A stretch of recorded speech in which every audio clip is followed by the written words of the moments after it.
So everyone, today we have with us Colby Beckett. Colby Beckett. He's going to be on our new talent interview, and he's going to show us some really good stuff, right? Yeah. Right now, I'm actually trying to upload a demo I did. It's about a 23-minute demo. So while we wait for that, why don't we start with you telling us something about yourself, your recent developments, how do you get into visual effects, what are the milestones of your career? Yeah. So I actually work at Encore VFX. But as far as milestones go, I mean, I went to school for animation. I never really thought I was going to be an effects artist, like that wasn't really what they taught in school. And yeah, I went to school, took about 4 years to get through it all, graduated and went into commercial freelance, learned a lot, was very, did a lot of 3ds Max, like lighting and rendering, rigging, stuff like that. It sounds fun. Like, did you feel at that time was really fun, or it was like stress, like lots of deadlines and? I mean, that's always there, yeah. But no, it was really exciting when I first got my commercial job. I was like, wow, I'm doing commercials. Like, this is going to be on TV. This is crazy. Like, you know, first commercial, like. I want to say the first job I did was an infomercial for a. So it was like a half-hour long, and we were doing. We were tracking in steam into a shirt steamer. Right. Because it wasn't steamy enough, they wanted to sell like it's the best steamer ever. Okay. Yeah. I can't find the Toby Steam one. Yeah, this is a year ago. First commercial. Years ago. Oh, here it is. Yes. All right. Oh, those days, in those days, the screen was square, isn't it? Oh, yeah. Weird seeing this stuff. How does it feel like when looking at this and, that was how many years ago, like? It's actually weird. I haven't watched it before. Views. It's got 91,140 views. Not bad. That's amazing. Yeah, all this steam that's happening is all fake. So you created the animated steam, in other words, right? Yeah, it was After Effects. What is it? Particular. So it was very simple and just with sprites and. But yeah, it was like a half-hour spot infomercial. So there was just hundreds of shots we had to put this stuff in. So that was really the first. But how does it feel now, like when you look back at this and you look at, like, if you bring out your latest reel and show us some of the cool stuff you've been doing and, the giant leap you have made in terms of your career and skills. So is that how you feel now? Like? Yeah, I mean, when I think about like I guess the steam and stuff, the steam I'm doing now, the smoke and particles and stuff, it's definitely come a very long way. Considering like textured sprites in 2D and After Effects to now like full volumetric, simulations with dynamics and particles. It's a lot of procedural stuff. A lot of stuff from Supergirl and The Flash. Yeah, that's nice. I really do enjoy The Flash. Yeah, I follow that series as well. It's although it gets really emotional sometimes. You get so attached to the cliffhanger in every series. Yeah, definitely. I definitely care about the characters a little more than I do on some of the other shows. So it does feels pretty cool when you're able to create stuff that other people get to see and the fans out there talk about on the internet and stuff. Yeah, and you literally become a celebrity yourself. if they know it was you? Like, like, do you ever feel that behind the scene is more fun because you know all the what's been really happening, or in front of the scene is more fun? It's it's a love-hate because actually I get a lot of spoilers. So sometimes it's hard because I'm like, no, don't show me that. Like now I know. Yeah. Yeah, you know the story before it was shown. But yeah, I mean, it is special when you work on something that fans actually like talk about and yeah, just actually have a feeling towards, instead of stuff like this steam wand where it's on TV. Yeah. I mean, I did a lot of Max, and that was definitely helpful. Like still learning, how to rig, how to light, how to render, and kind of the gotchas that happen in Max. Just kind of like simple things that you learn and make things quicker and stuff. So it was very helpful to still be in that in the commercial world. But eventually it. Do you like? What? I guess you don't. Do you ever miss commercial? I mean, if you're into films, something so creative and so different, you get something unique every time. Am I right? Or it's the work is almost kind of the same. It's going to be, making some smoke particles, fire, destruction, sand. Yeah, the effects in commercial world were kind of limited in the company I was working at. That's not true with all commercials, of course. A lot of what we did was a lot of products, like slow moving in the camera, and then like you're just there's like a sheen of like light on it, and they're like, call now to get this, or well, I think the good thing about it is that it helped you, it gave you the time to slowly learn everything, and view it from different angles, get the feedback, and yes, and absolutely, have you develop to the pro that you are today. So, and learning to deal with clients too, that was very valuable, because it's very hands-on. There's not too many other people that you talk to. It's very one-on-one kind of thing. Right. So because of that, you learn to kind of take criticism very quickly, and learn that it's not about what you want, it's about what the client wants, and that kind of holds true to film and TV too. It's like you want to. I mean, is that easy to broach? Like you have your own creative ideas, and if it matches at least like maybe 85% with the client, both you feel fine, right? So what if there was a huge difference? You think it's better looking this way, and they think it's better looking that way. Do you feel like Yeah, there's part of you that wants to have artistic direction and input and stuff.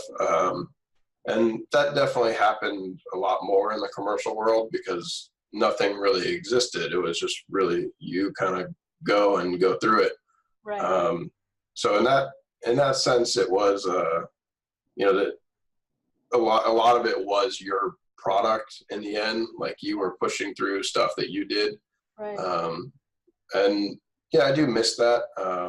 It is like it's a little bit different than say like working at Encore, where yeah, you still have time to put your artistic input in, but it's more related to just effects for me. And like I don't really have a final say what the shot's gonna look like, what the camera's doing. That stuff's all like locked and out of my control. Right. And you can put your input in, and sometimes the director or the supervisor thinks like, oh, that's actually a really good idea, we'll take that, we'll do it. Yeah. And so I miss the commercial world a little bit because you did have more control over that. Okay, so now we are going to watch your latest reel, right? And then after that, Colby has so kindly prepared some breakdowns for us, and done, right? Yeah, sure. Okay, good. Okay, everyone, let's dive in. This is your latest. So most of this scene you're going to show us, I presume, is going to be from Encore, right? Yes, this is all Encore related work. Can you give us some insight, like which parts are all these thinking particles, or? Sure, yeah. Oh, there it is. Okay, never mind. You have the title in there. Wow, that's a lot. So all this explosion, you made them.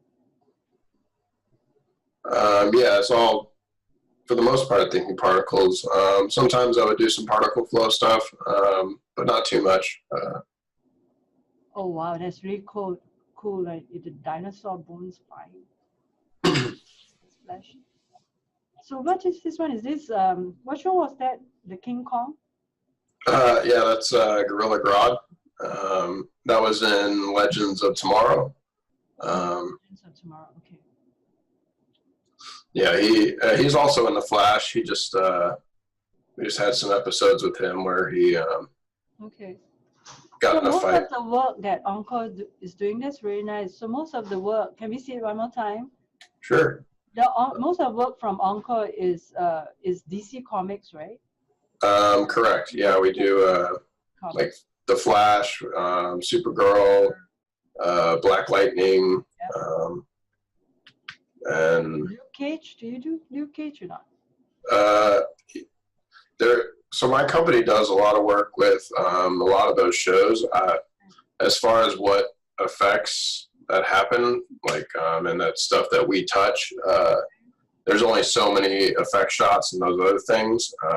A lot of what Encore does, I know they do a lot of coloring and footage, deal with a lot of footage and stuff. And so, sometimes we don't get to work on all those shows for, in the effects department, but we do at our company work on a lot of stuff. So here, yeah, this is Thinking Particles. This is for Supergirl. We have, this is all. Yeah, the fragmentation of the wall.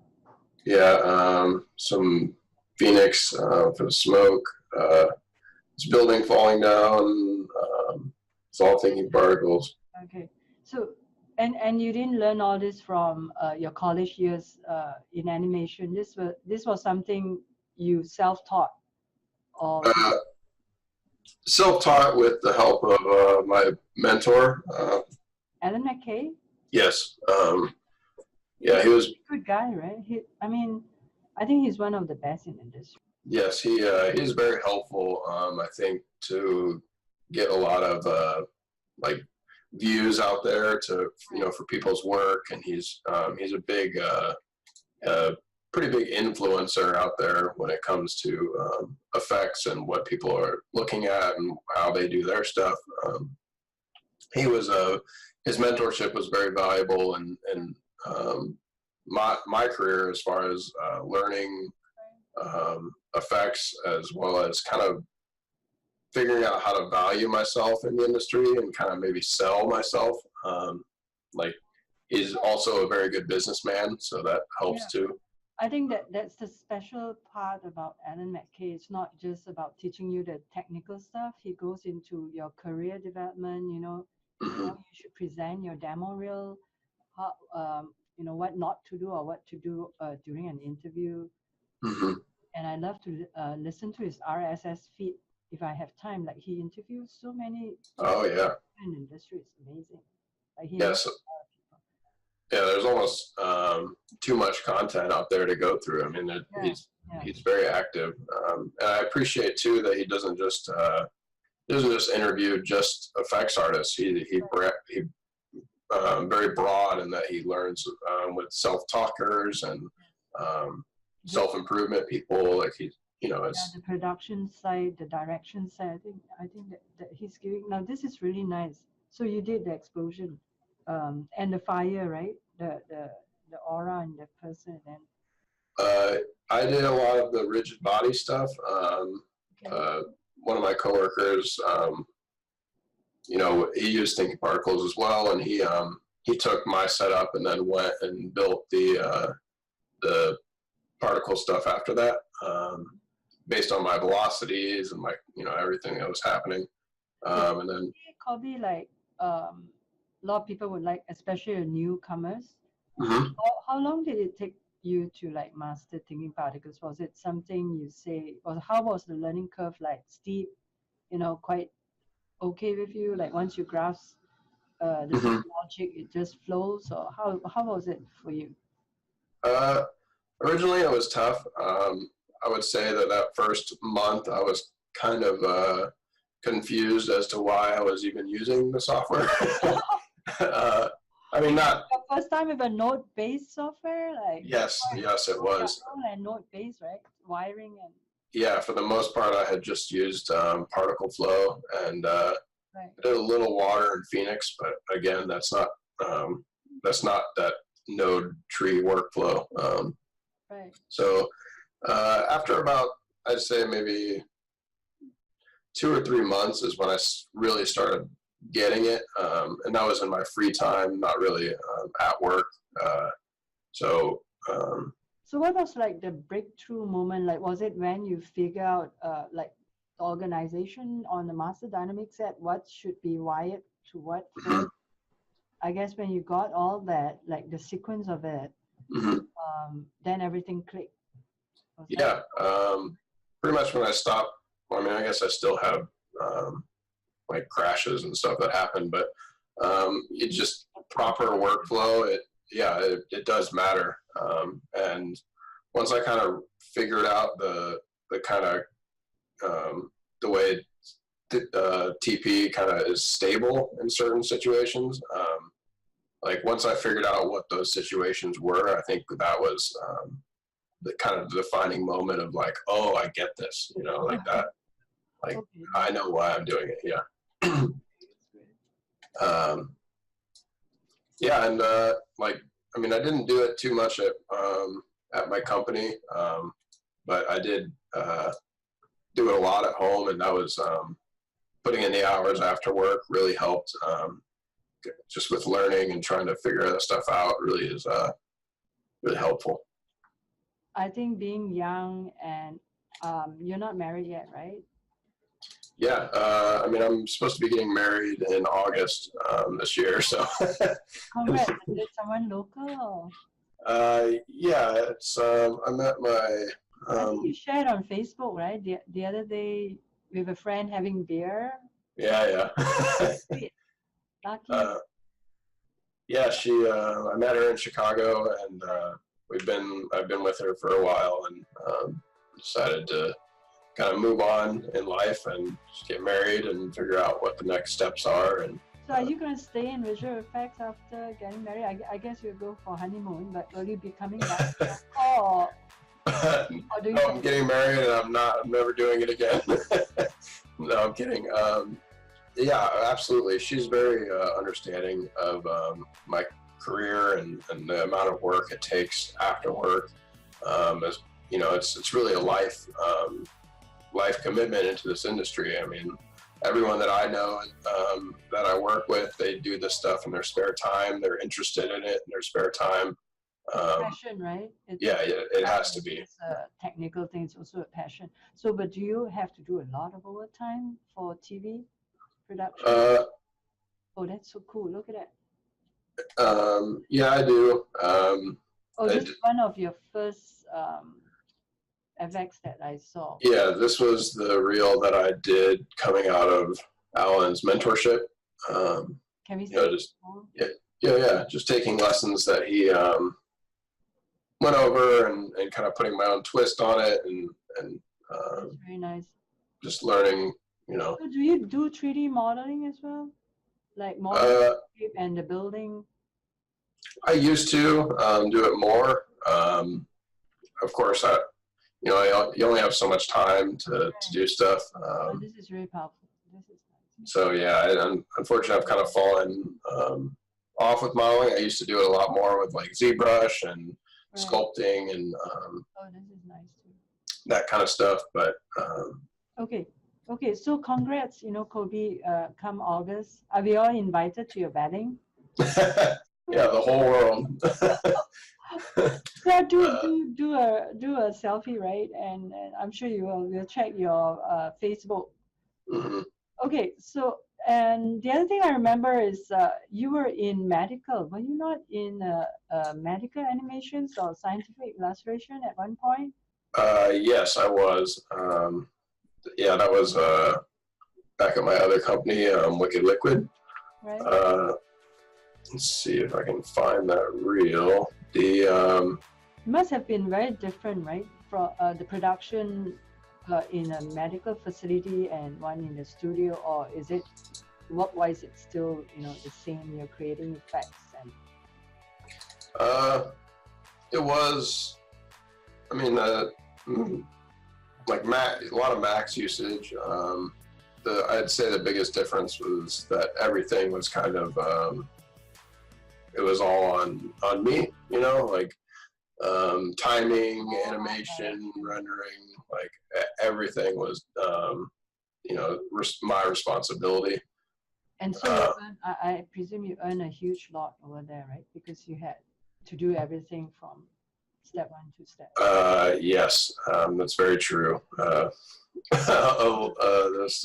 just so much to do when it comes to that stuff that you learn a lot of a bunch of different fields, and you kind of you just have to do it quick and get it out.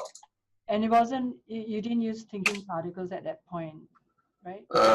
No, not yet. I was mostly using particle flow and. Okay, so how you got into Encore? Tell us a little bit about how that came. Yeah. So it's interesting. It's all about who you know. To be honest, when I graduated work in Chicago, there was a lot of game studios there. EA and Midway. They were both big game studios, and they were all Max houses. Unfortunately, EA, pulled their company there, and Midway decided to sell, and whatever ended up happening, they moved out of Chicago. So that was where I was going to school and learning their kind of pipeline, and then kind of fell off. My degree was a kind of accelerated program, so it was all year round, and it was more so just trying to get through it. A lot of my friends in school were game artists. They were looking to try and get into games. I thought I was going to be an animator going to school, and after putting lots of hours into it, I realized that this is fun, but I like a lot of other things in the industry. Moved. So you were from Missouri, you were in Chicago doing school, and then you came. Then after that, you got invited to LA, right? After 4 years of school in Chicago, I moved out here. My family had moved out here, so I kind of came out here to live with them, and I lived here for about 6 months before I got my true first kind of like industry kind of hit, and that was at Wicked Liquid. My sister's was a baby. She babysat someone down the street for me, and her husband was like a producer for some company looking for so it's all about network, isn't it? Yes, exactly. I mean, it's so lucky that your sister happened to be babysitting a producer. Yeah, so random. Yeah. She got me an interview down here and came down. They saw that I knew how to rig, I knew how to animate, and that was enough to kind of get me going. So learned a lot of After Effects and did a lot of that, steam wand stuff. It's kind of silly. Yeah, that's true. I still don't own one, so I wish they would have given me one or something for doing it, but yeah, I don't have any of that.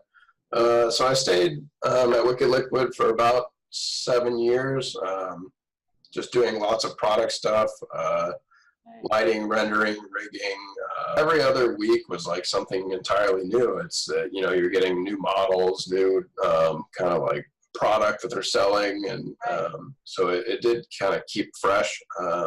Here, real quick, I'll just show you some of the medical one, right? Yeah, so a lot of it was like rigging of these like spline riggings and Yeah. learning about different kind of the surgical equipments. surgical equipment to kind of Oh, what's that? it's this is a meniscus and a knee. See, you know all this because you were there. Like, Yeah.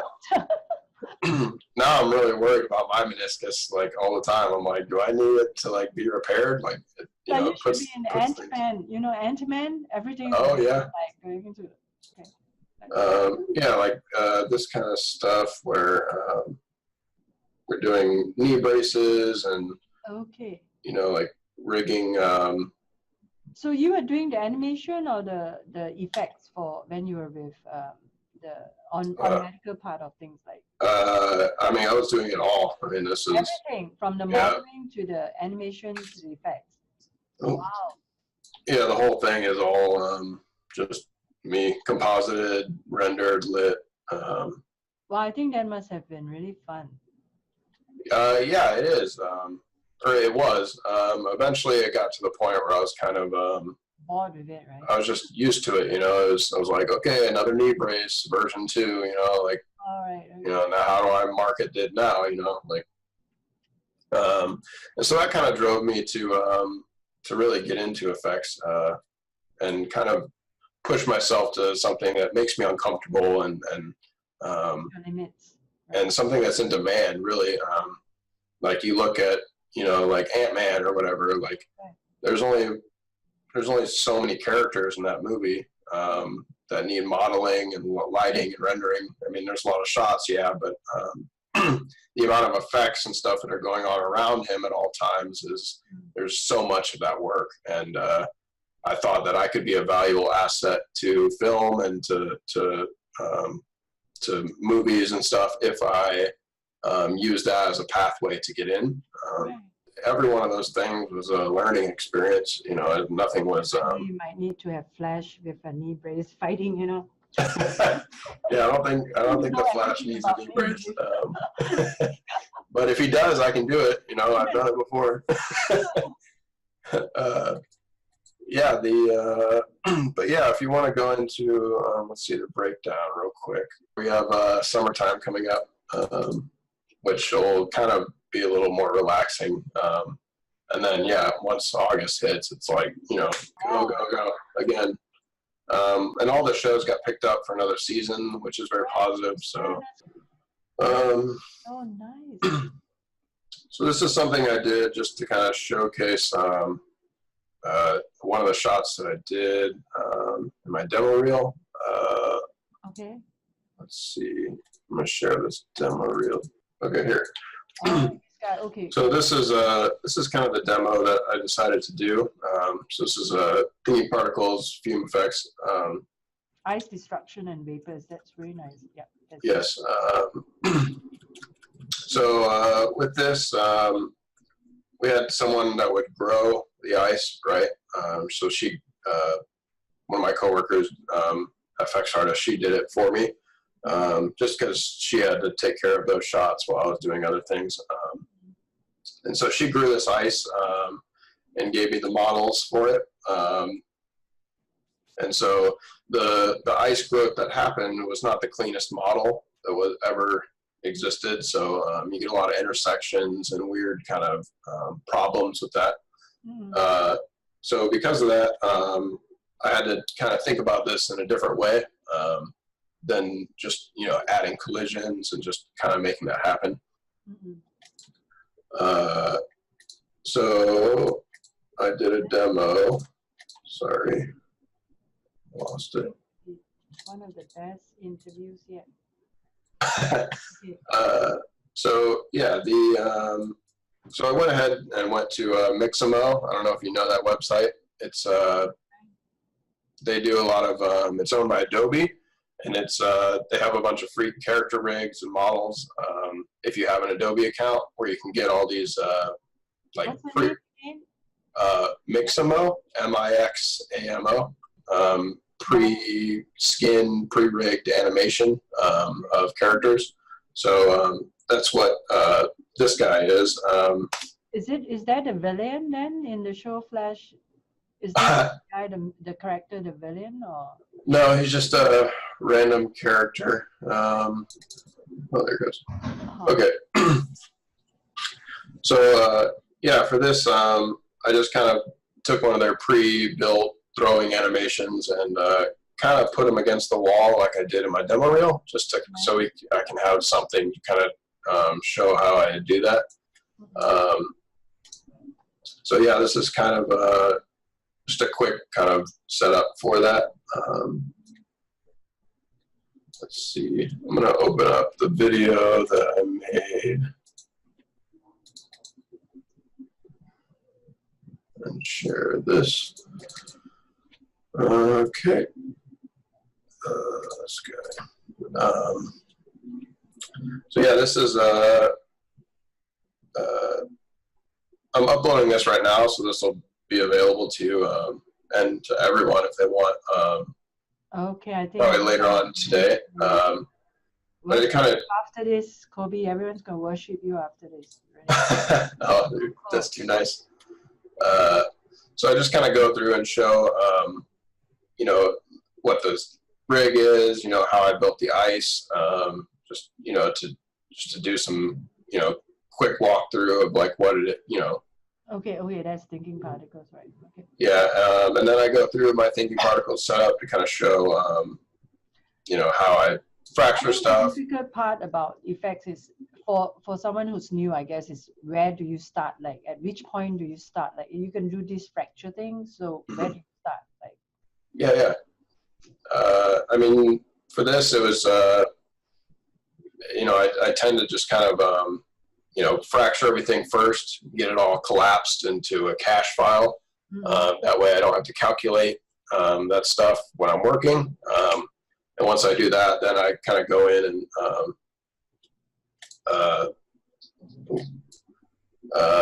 yeah, then I kind of build in on top of that in the procedural nature of like, yeah, we have the model that's all locked in, we have it fragging and braking, that's all locked in, and then we do all the forces and stuff after that.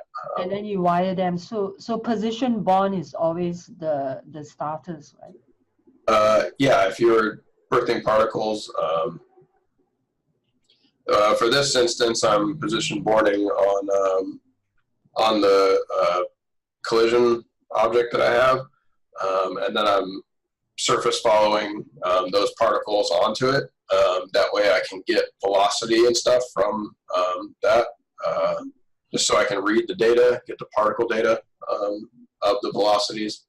And then, you know, as you can see, it, you know, it's pretty intense. Okay, that rate thing, right? The wave thing, is that part of thinking particles? Yeah. The red lines. Yeah. Yes, those are basically its velocities. What I'm showing is the drop preview, and it just kind of shows, you know, the trajectory of where the particles are going and how fast they're going. The faster they go, the longer. Follow, yeah, using surface follow, and then you wire it to velocity and helper node. What does the helper node do in this case, in this scene? The helper node is just the shape of the arm. Oh, so, right. Okay. So it's just saying that that's the surface to follow. Okay, got it. So yeah, once I read that stuff in, then I start volume breaking. Let's see, the volume break. Here we go. So in here, this is where I kind of take that information, the velocities, and I start running it and applying it to the shapes that I've already broken. So like those red lines, all the information of that is now being based on how close it is to those particles. As you can see, like the groups. Right.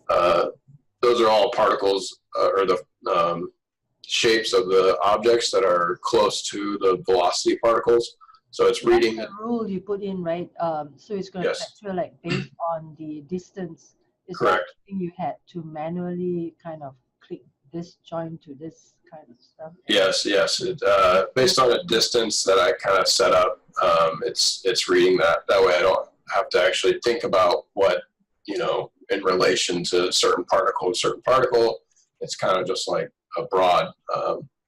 So you get to do things faster, I guess, and it's also more intuitive, I suppose. Yes. The machine kind of randomly. Yes. And that way, if they do change the animation or something, I can just, reselect that object and everything will work. It's all built and ready to go. So is it really different, like from, say, particle flow? Is particle flow procedural or node-based and rule-based? Are they the same? Yes and no. It can be procedural, but it's procedural in a different way, I think. You're not really, the data is still there, but it's not so accessible. It's very kind of like a shell of a plugin, whereas this thinkingParticles is very in-depth, and you don't have to use everything, but all the stuff, if you want, is there. So it's good for complex scene, right? I guess particles flow give you the basic, and then you add in thinkingParticles to make something like more complicated, more realistic, right? Mm-hmm. Yeah, definitely. So as you can see, I'm just putting those velocities onto the particles from the arm. Shape collision, that's SC, right? Yes. So all the, like those blue particles, they're all getting their information from the velocities that you see. But I just put an SC on there as well so that it can collide with the environment, as well as just to kind of, if his hand is intersecting with a particle, just to kind of make sure that it gets out of the way. And yeah, so I'm reading those velocities, and it looks really interesting to me. oh, thank you. Yeah, this is, I do this, there's a show info tooltip under the master dynamic. It's very helpful for people that are just starting out. In my opinion, I didn't learn about it until like 2 years after I, touched. What does it do, this show information? Like? What it does is it allows you to basically hover in the viewport and select on particles, and you can choose what it displays. So as you see, I have velocity and size, and so those are the real numbers that TP is actually reading. Mm-hmm. So you can see that this guy is actually going 609 units of trick it, right? So yeah, so that's kind of how I can go through and look at different particles, read their data, and kind of see what is actually going on, and it allows me to kind of figure out what what's actually happening, and to call that stuff out. Like if I want to say that things are too small and I don't like those particles, I can say like anything below this size, and I can see what the sizes are to change.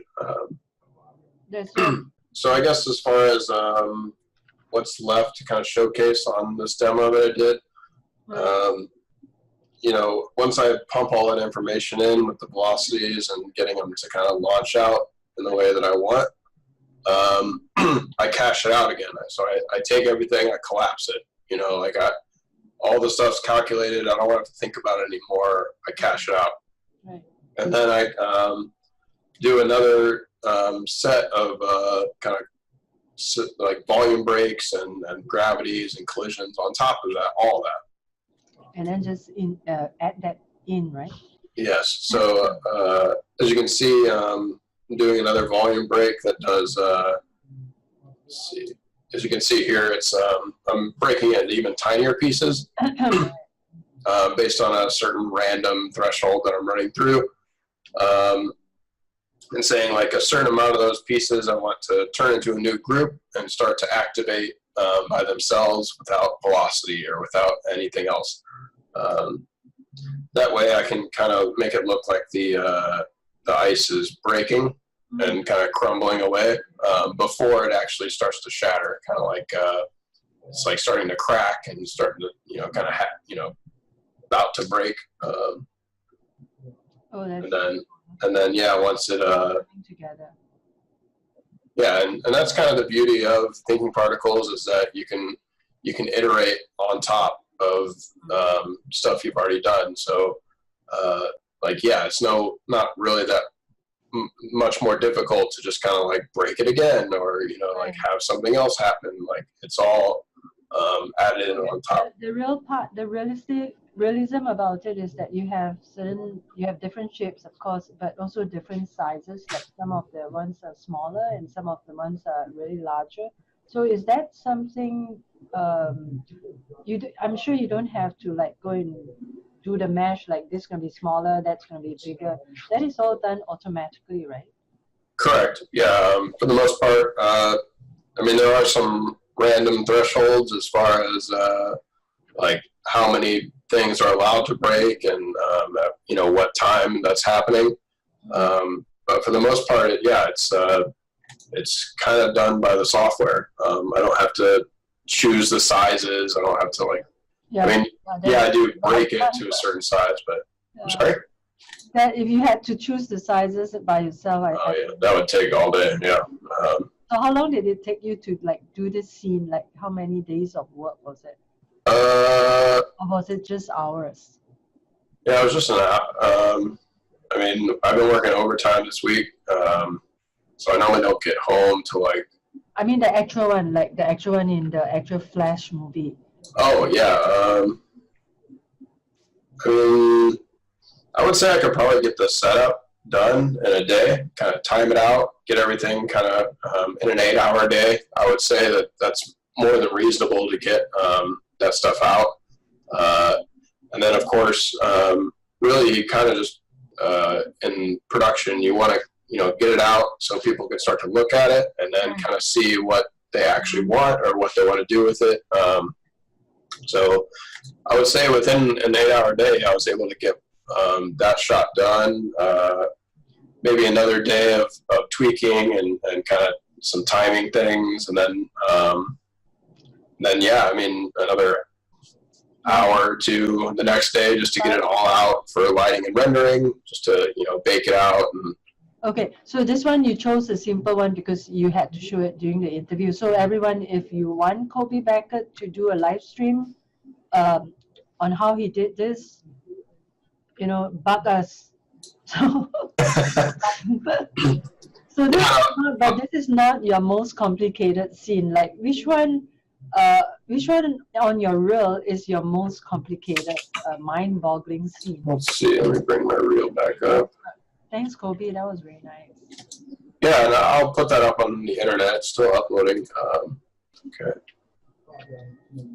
So as far as stuff that was complicated on my reel, I mean, they're all a little complicated. Nothing was really that easy. No, but you don't want them. You don't want it to be easy. I mean, you want a challenge. Mm-hmm.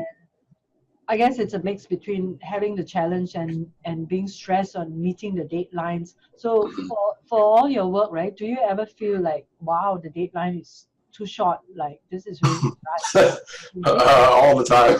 All the time. Yeah, there's never enough time. Like, do you get to discuss with the art director? Hey, this is not gonna happen. Like tomorrow, you must be joking. I mean, most of them are realists. They understand that the stuff doesn't happen right away. Of course, they push you, and they want to see stuff as quick as possible. But at a certain point, you kind of have to let them know that this. There's always problems. There's always hiccups. Sometimes things don't come in correctly, and you also want to enjoy your work. I think being able to enjoy doing it and doing it a really good job rather than rushing for a deadline. I guess that's. Yeah. Unfortunately, with TV, it's so quick sometimes. Films got like whole year, like sometimes 5 years. I know. Yeah. Sometimes I wish I could we could go through the whole production and get it all out to the final shot, and then maybe have one more iteration after that, just to kind of say okay. Has that ever happened? Just one accepting right there what you have? Has it happened before? Yeah, sometimes. Or you just nail it on the first try. And that you does, get really happy, right? Oh, I did it, right? Yeah. yeah. A lot of times that'll happen, and we'll be like, okay, we love it, do this, and then it goes through, and then they, come back to you later, and they're like, oh, so, we did like it. That kind of just. I guess it's the client you have to please. So. Yes, and with effects too, a lot of this stuff people don't know what they want until they see it. So. That gives you a lot of creative license, like. Okay, yes, absolutely. And do you actually have to make like a few, like for the hand breaking thing, the ice breaking, a few scenes, and then the client select, okay, this is the one I think best fits in. Like 3-4 scenes before, and yeah, like do we make multiple iterations of the same one? I don't recall it previs, is it? Previs? Previs. No, we don't really get to. I mean, we have some previs artists that kind of do some timing things to kind of show us what the edit looks like, and to see when we need effects to be out of the screen, or what's happening after that. But for the most part, it's kind of just like very 2D graphics on top of footage. It's not too much to go by. So ultimately, the end kind of changes no matter what. But no, I mean, we don't. Sorry. Yeah. The visual effects is so important because it actually make the final scene look real. Like you can have all these actors running around shooting, and pretending there's an explosion, but then without the actual effects, it's not gonna make it, right? So that's so important. Yeah. Yeah, and even sometimes the character is not real too. I mean, sometimes everything is fake, and it's yeah. There's a whole green screen behind it. Yeah. Yeah. But back to your question about some of the more difficult shots. This one was a little bit hard because of the slow-mo. You're dealing with a longer time frame for what's going on. So, you're, instead of caching like a 3-second kind of like explosion, like where it's like, boom, this is happening really fast. Right. This was like very slowed down, and you're seeing everything. So you had to like wire it somehow to you. Was there a helper node or some kind of TP feature that helped you with slowing down the whole thing? Those do exist, and I have played with that stuff before, but unfortunately in this shot it was very much just make all my settings a lot lower than I'm used to. Okay. So like all the gravity is really slow, all the velocity, I'm pulling a lot of that back just to make it seem like it's slow motion. But yeah, I mean, TP does have tools to do that, where you can run something and then slow it down after that, and almost like a time lapse stretch out. Yeah. Of course, this building falling down was quite the ordeal, mostly because it was so quick. We were getting a lot of issues. Other way around of that one, there was slow-mo, and this one's like, zap, and you have to get it. Yeah, like this is maybe only 90 frames, 3 seconds, like. Yeah, but for the visual effects artist, it doesn't actually reduce the work you do, because the amount of fragmentation is still there. It's just that you got to show it within these few seconds. Yeah, I mean, all that stuff was staying the same. So. Tense. But yeah, this guy maybe had 3 days to bring down a whole building. Like, and we would get it and like, have to break it, time it, figure out actually where the characters are running, and so this is mostly volume breaker, any shape collision, and what were the main nodes or features that on TP you used for this one? Yeah, this is a shape collision. The glass is a fragment. Oh yeah, fragment glass is involved. It's kind of difficult. I find glass is always challenging. Yes, it's very render intensive too. Have you done liquids before? Like, okay, you done smoke. I know you did a tornado. Water-based scenes. I don't really do too much liquids. We have some very talented liquid artists at my company that really, that's what they do.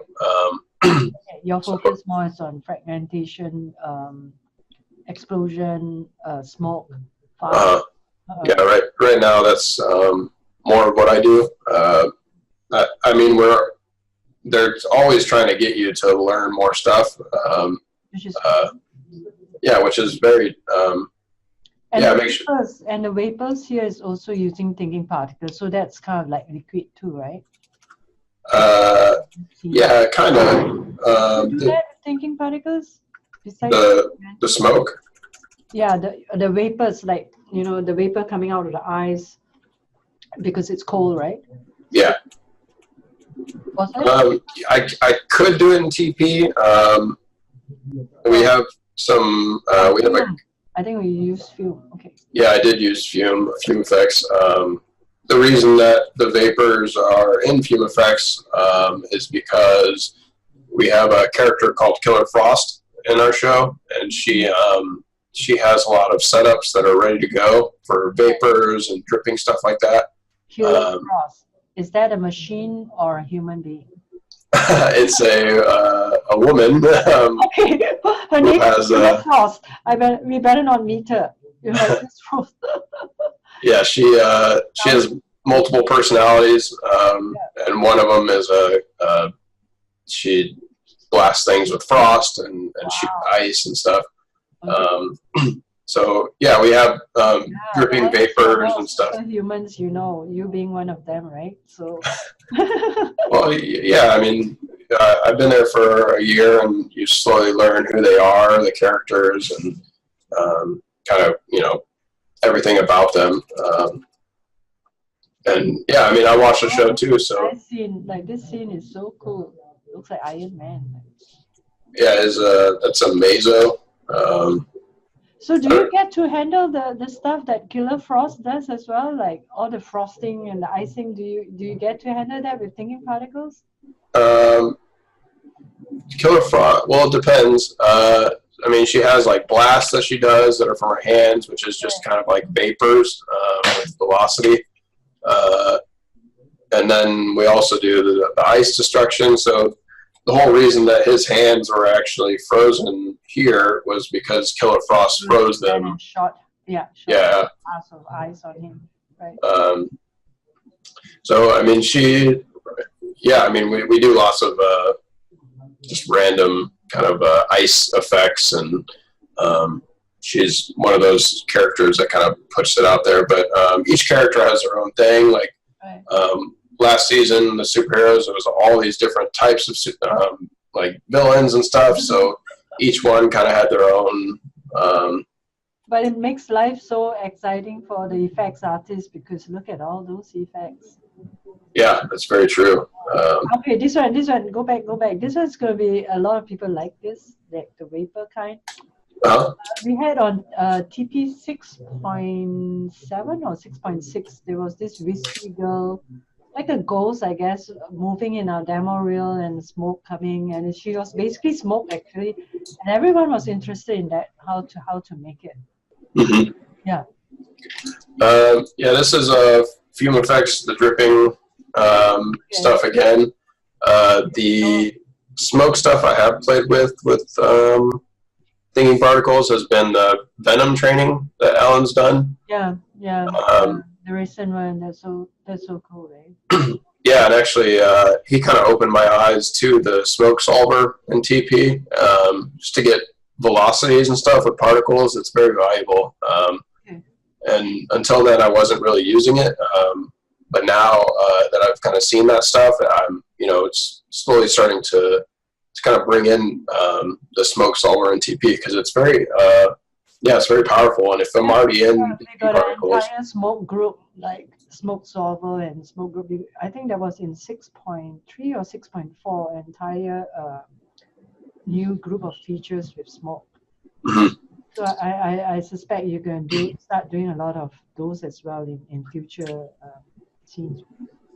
Yeah, absolutely. Now that I'm open, like I've seen it and see how it kind of works. Right. it's helpful to be able to stay within Thinking Particles to continue to do other things instead of having to branch out to another package and make the softwares talk to each other. It can kind of get a little annoying sometimes, but I mean, it's all doable. It's just, you know, everything has its kind of quirks. Yeah. But yeah, just stay in TP and do the smoke. I know for sure Film, TP, Phoenix, RealFlow, is it? All work very well together, like when you integrate them. Yeah, absolutely. I mean, that's why, that's mostly why this, you know, I'm using Phoenix and Thinking Particles in the same thing. It's because they do work so well together. Yeah.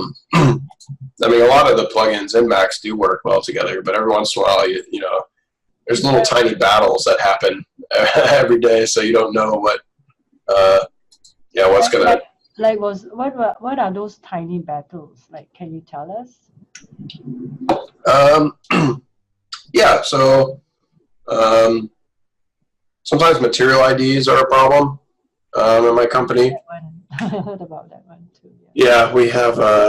I mean, it's just the pipeline. I mean, we have people that, you know, model and materialize and give us IDs and stuff, and then we get them, and then we bring them into Thinking Particles, and we'll have, you know, things will shift around, and then when we give them back to them, you know, with it broken or other things happening to it, they have to kind of rewire their the wiring part of it. Yeah, their multi-channel texture.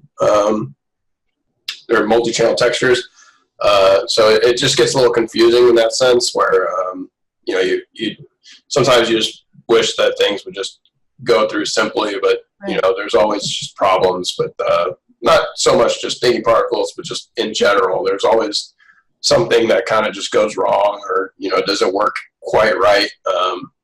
And you know, sometimes that's the bulk of the day. You know, like, but that is what the work is actually about. I think Alan McKay also say it's a lot of problem solving, and yes, identifying what the issue is, why it's fragment, you know, this way, not that way, and figuring that out. But that's why it's quite technical, eh? Mm-hmm. And that's why it's beneficial to really get stuff through, like through the pipeline, get it out instead of. Some people want it to be like perfect, and you know, they're not going to show it until it's perfect. But unfortunately, in a pipeline, you don't know what's going to go wrong. Yes. So it's better just to kind of get iteration out and see what people down the line are kind of you know, having problems with. Every one of those particles is almost like a live thing. Yeah, it is. And they are thinking for themselves. So yeah, it's this giant swarm that you're like, I see one guy that's doing something weird, but yeah, like, how do I talk to him only and like not, yeah.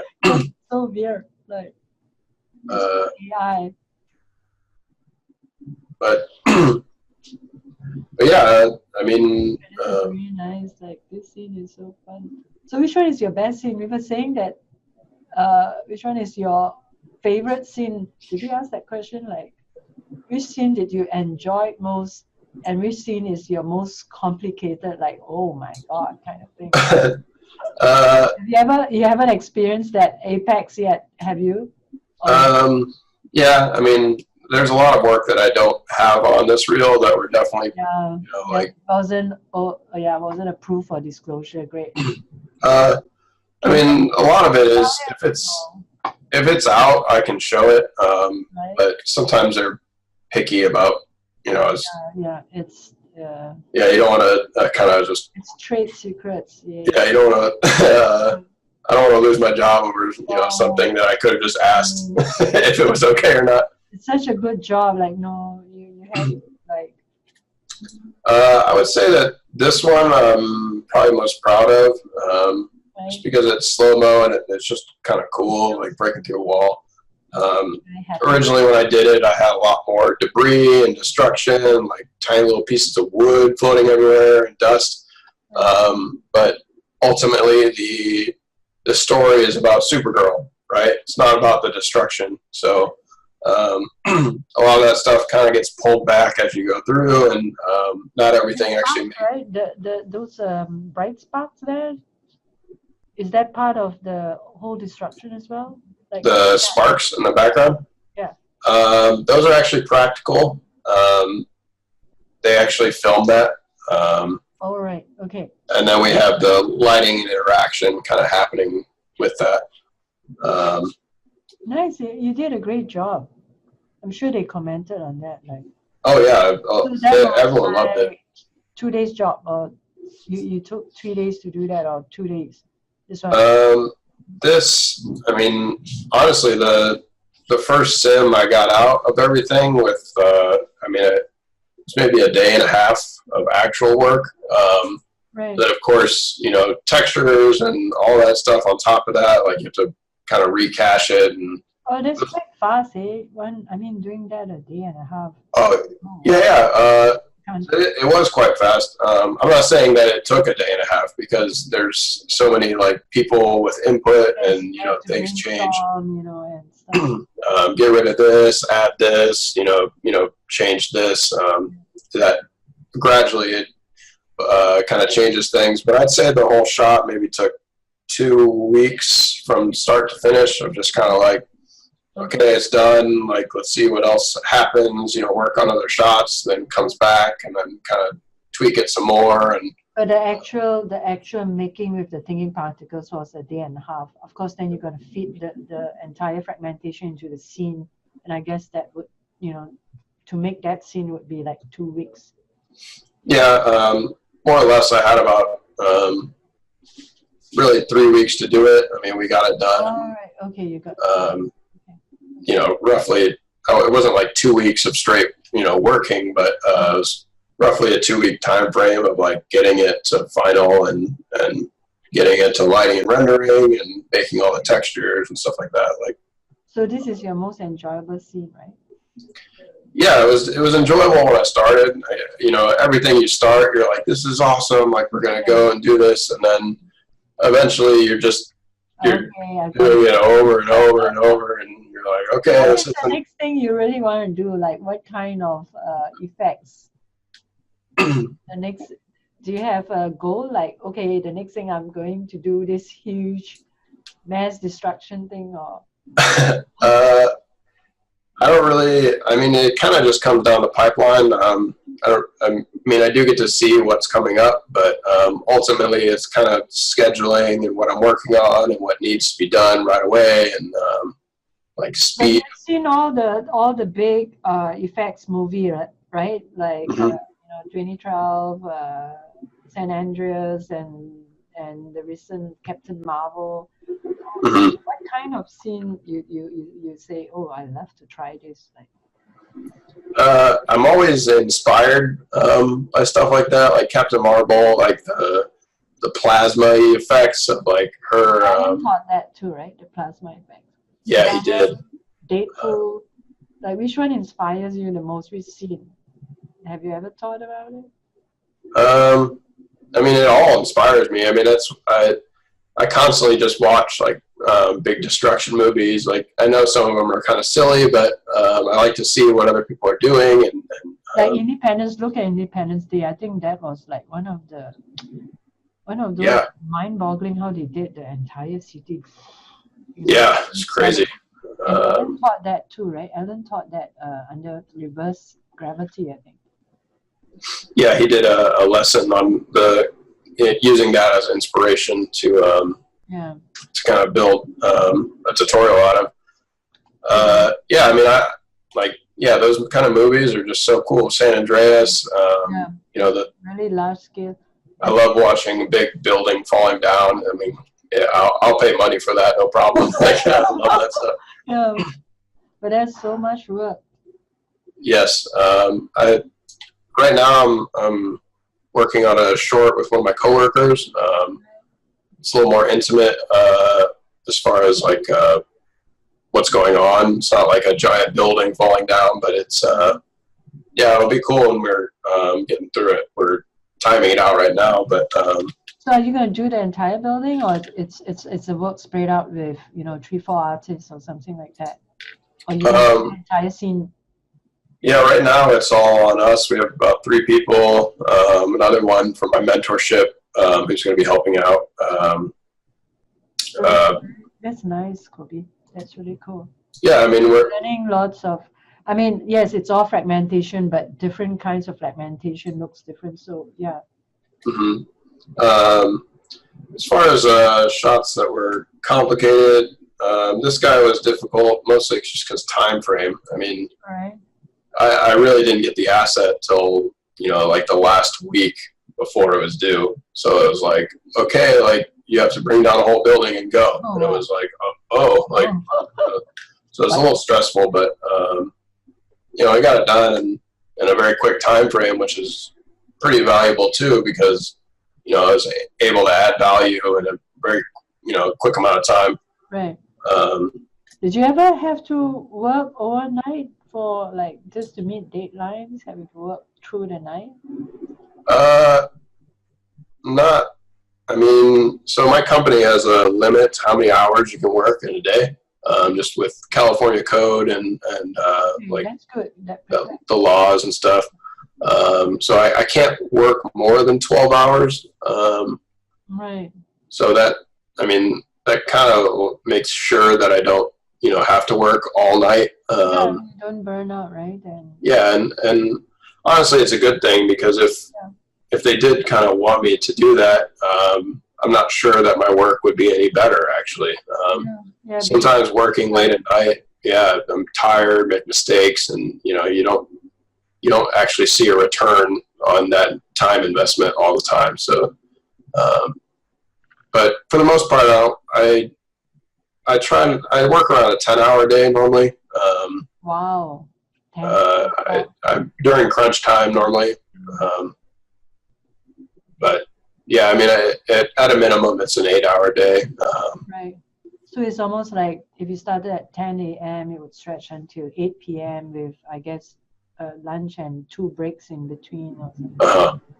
Yeah, and then too bad we couldn't go with you into Encore's building. I guess that's like no way.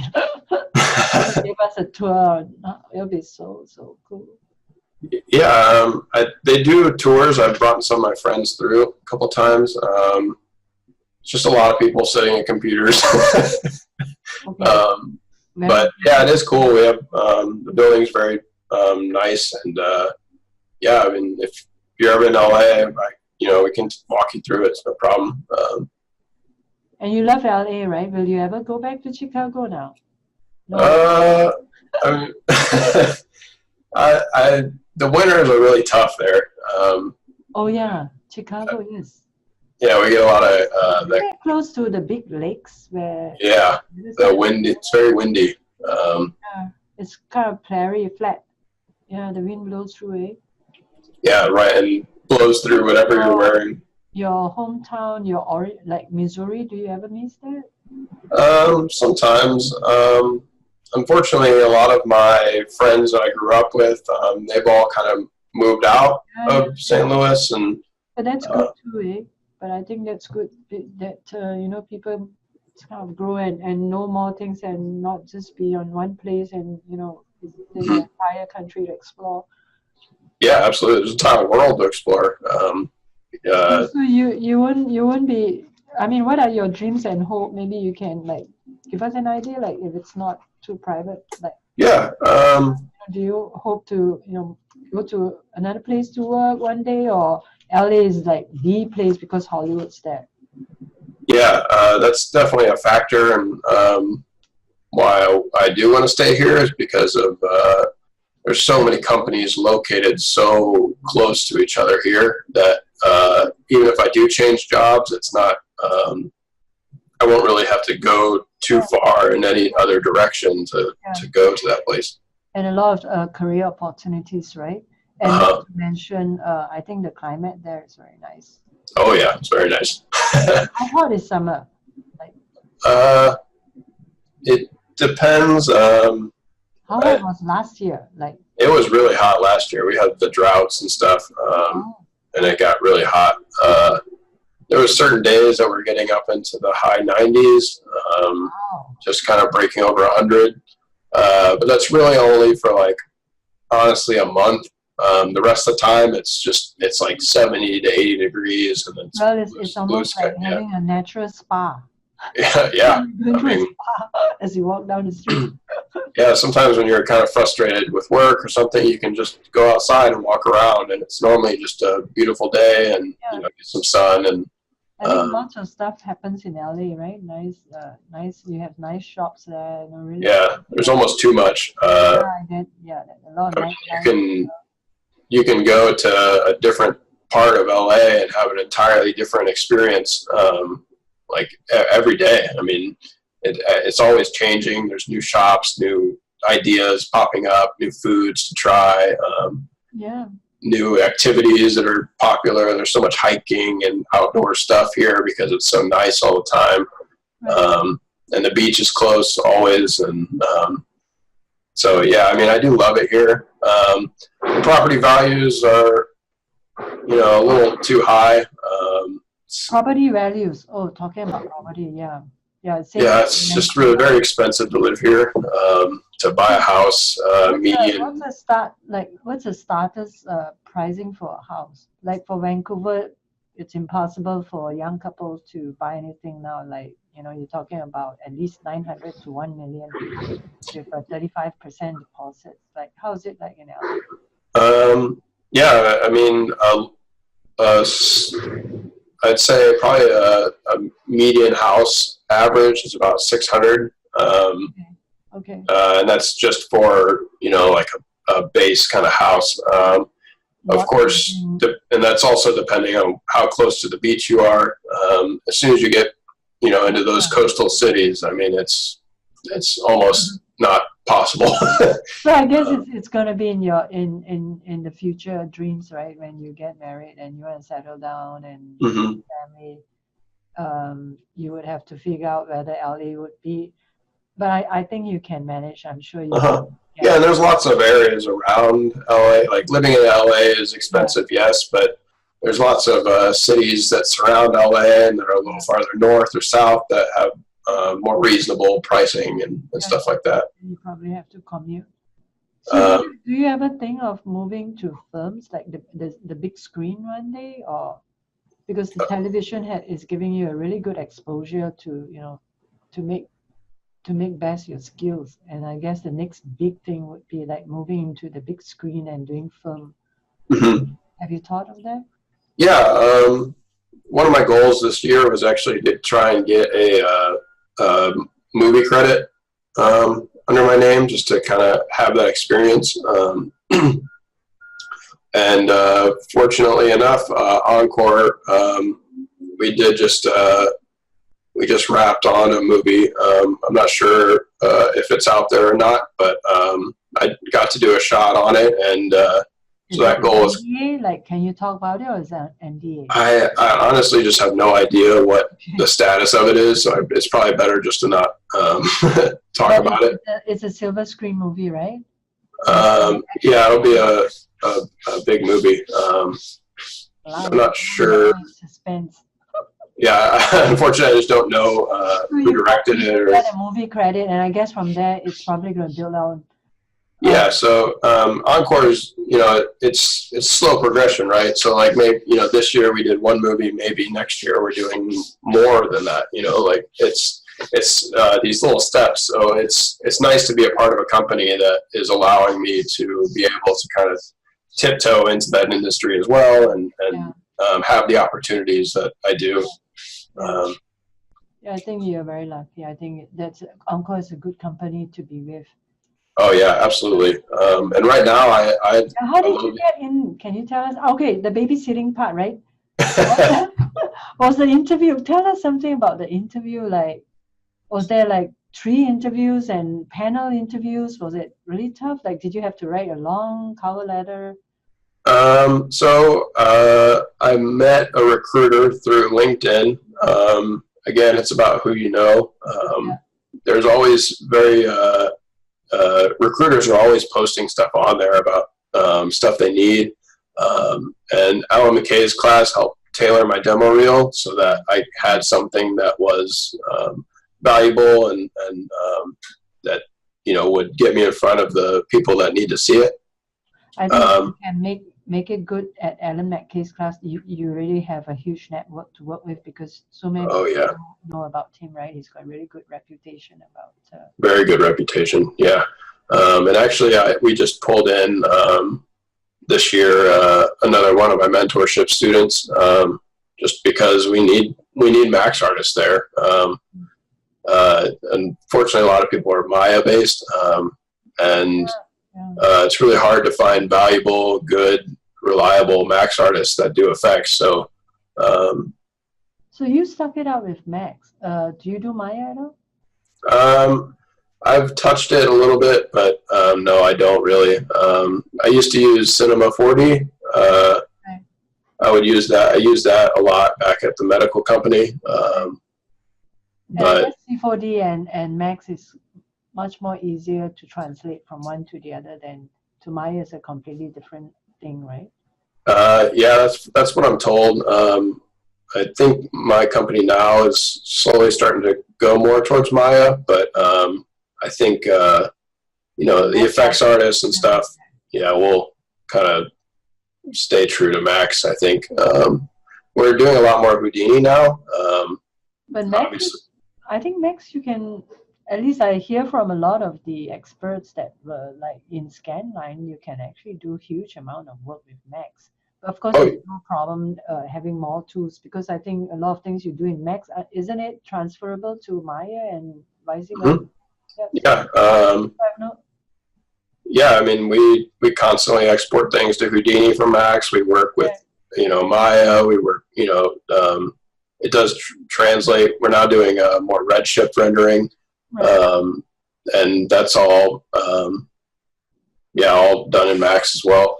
And you did Max because of the schooling part. Correct. Okay. Yeah, I was expecting to kind of go into games, and I don't know why exactly that was the curriculum, but that was what the studios used in Chicago, so that's what they taught us. And no, I think it's good. I mean, the AAA games and Max and working with integrating Unity and Unreal Engine, I think that's a huge industry too. If you ask me nowadays, the AAA, if you look at their trailers, the cinematic, it's almost as good a quality as a movie. Yeah, absolutely. Nice. And stuff with like Oat Studio, which they're doing all their Studio, yes, rendering in Unity and real time. Like they're doing some pretty crazy stuff. It's definitely inspiring. Makes you kind of want to learn that stuff too a little bit, just to see what you can do. But back to the interview process. Once I got the kind of talked to the recruiter and stuff, he was like, "Yeah, we need Max artists. Like, if you want to come in and interview, like, we definitely need you." So I went in and had the interview that week. When I went up to Burbank, actually, the hillside had a crazy fire on it. So the first time I went up to see the studio, I was like, "You guys decided like the hills are on fire over there. Are you guys okay with this?" And they were like, "Yeah, it happens." I thought they were filming some real life action or something like that. No, it was it actually caught on fire. It was like, I forget what fire it was. Burned a whole bunch of acres, but it was just, we were in a drought and everything was dry. Right. But yeah, we sat in with the producers and my supervisors. One of my supervisors, and they just talked about what I know, what I'm expecting out of the job, what I want to do, and it was all very positive. Very, they were all very happy to meet me, and got to go around and meet some of the other effects artists, and then and then they called me and said I had the job. So wow, that's so cool. That was how many years ago? That was a year and a half ago. So it's not too bad, like a year and a half, and now you have your first movie credit, and I'm sure you'll be moving a lot forward. So, and I have a whole film reel of like live action stuff that's actually been on air, and it feels good. I feel like see that or not? You have something to show us, your live action, or was it the one that you already shown us? Yeah, it's just my reel. I mean, all this stuff is live action stuff. I mean, Okay. So this is the one. No, I think you had really a smooth. I think being in LA makes a difference. Your skill set, and you had all the training back in Chicago that makes the difference. So I can say, I safely say that it's quite easy, relatively easy for new effects artists to find work in LA, right? yeah, So yeah. I mean, it's one of those things that when you're looking to go to school, I think. yeah, I know we do a lot of our filming in Vancouver, but You have yeah, you have an office. I think you have Fuse or Encore. I think you have one of the company branch in Vancouver. yeah, we do. We have one in Vancouver. I think we have one in Atlanta, and You hope to like move around, like maybe get to do this a same visual effects, maybe in Vancouver and then Atlanta, and come back to LA. Do you? we've had some effects artists move to Atlanta. I don't. I mean, I've been to Atlanta, but rotate and have that fun in different cities. right, yeah, just a different city every year. Just gotta switch it up. Yeah, something like that. I've thought about it, but I think I really like LA and I like the people here, and yes. it's kind of when people talk about the film industry and stuff that LA always comes up. So LA, Vancouver, yeah, it's the place to be, especially LA, right? In regards to people starting out, I mean, I didn't really know that the effects industry really existed. I mean, I knew it was going on, of course, in movies, but I never thought of it as a way to make money or to kind of for it to be my job. And once I realized that, yeah, there actually is a lot of work in it. I think that was a big realization for me, and a big step in the right direction in my career. Okay. That is good. That is good. Yeah. Yeah. So I mean, if there's it's very easy to learn off the internet. There's lots of stuff out there. I'm still learning every day. Free training and stuff that's out there. And can you say that having thinking particles in your toolkit really helped? Oh yeah, absolutely. It's something that a lot of people don't know, but the people that do know are doing very amazing work with it. And really just there's people next to me in my company that are also starting to pick it up now, and they see the potential in it. So and it's Alembic, right? So although it's in Max, is it successfully imported? Like how is it? Is it using the Alembic to export to Maya? Say if you had to integrate something between Max and Maya. Yeah, right now, I mean, we're using Max 2017, which the Alembic does work, but the tool has since changed now in 2019 and 2020. I know they really revamped the Alembic tool. Okay. So right now it does what we need without too many problems, but I know that when you're embedding channels and stuff to, like certain kind of data don't always go through right now, and in the later versions that are more conscious and aware of that stuff. But there's still a work away around it, right? And then but I think that's the good thing, because now so many artists are both Max and Maya and thinking particles, or you want to be able to have it exported, imported, and work with it with other tools. I think that's a good way that Autodesk has done it now that Alembic is again more stable. Yeah, it is. It is helpful to know a little bit of each one of those softwares, just to kind of, if you do need to jump in and help out, you can. And yeah, they do work well together. I mean, obviously they talk to each other pretty well. So yeah. Thanks to our all the software developers. I know, right? Yeah, they're in the trenches. Programming is also not easy. Okay. Yeah. Okay, Colby, like, is there anything I missed out? I had a question about black boxes. Yeah. We definitely use those at my company. mostly just for speed. I mean, once you build something, you don't have to rebuild it every single time you do it. Makes it easy just to kind of drag and drop some setups, and that way you don't really have to think too hard about the logic and stuff again every single time. Like you know. You do have a library of black boxes, I guess. Yeah. And a lot of them are just artist made, so it's not so much like encores. It's more just people that come through that they just they're very valuable actually. I think some studio actually archive them and keep them in the library for use, over and over again. Yeah, and that's kind of how we are too. Is we just have a library of them that we just kind of pull from whenever we need.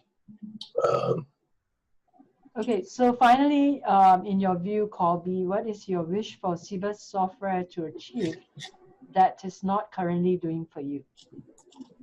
Any wish?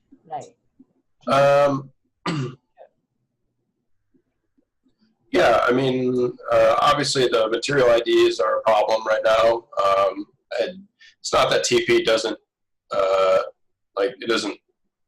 it's not like it doesn't allow it to happen. I mean, it still works. It's just, there's some things about it that are bottlenecks. Just with the pipelines. On that, yes. I think the guys working, the development team is working on that. Yes, that's right. And then, I mean, a lot of the other stuff just works like it should. I mean, if you could make it like 10 times faster, that'd be cool too. I'll tell that to Edwin. However you do that. So are you on GPU or CPU? We have 1080s, so we do a little both at our company, and we have very powerful machines as well, so we can kind of change up and do whatever we need.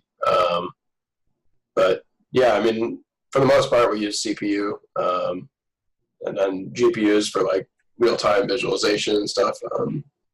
Okay, cool to hear. Okay, so Colby, you're in a really sweet spot now, I guess. Mm-hmm. Do you want to say anything about dreams, or you have like reached, this is my dream, and I'm here finally, and I'm happy? Yeah, I mean, I do feel like I hit that point in life where I've had mild success, right? I'm in TV. I'm actually working on superhero shows, right. And that feels good. That's so cool.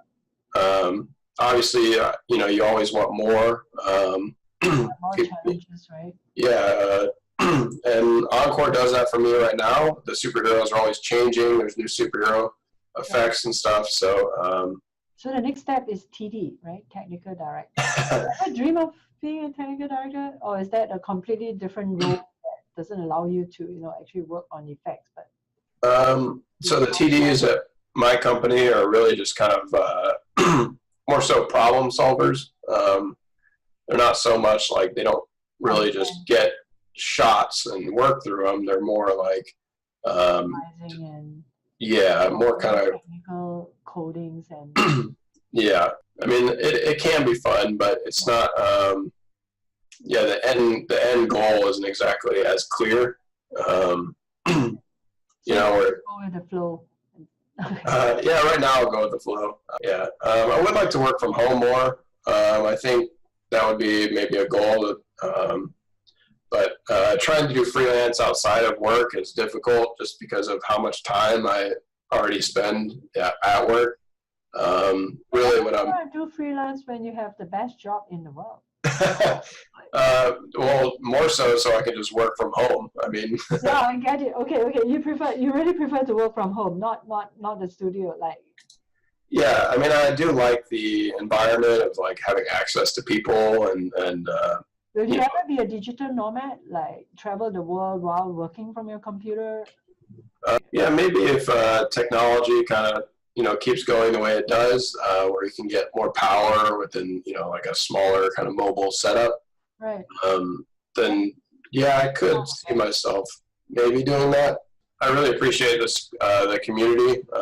I mean that I'm always learning from what other people are doing, and these kind of insight interviews are always very valuable. It may not seem like a lot of people watch them, but the people that do, I I know get a lot out of it. Yes. And yeah, just being active in the community is, I also in the mentorship as well. We have Facebook groups and stuff. Oh, yeah. Yeah, it's not so much like keeping information to yourself. Everyone's very like open about what they do because it's not the easiest thing. And Thank yes. you so much, Colby. And yeah, we're looking forward to August you as well, you know, honeymoon. Yeah. Yeah. And then, Thanks, Colby. yeah. Thank you so much. Thank you. All right.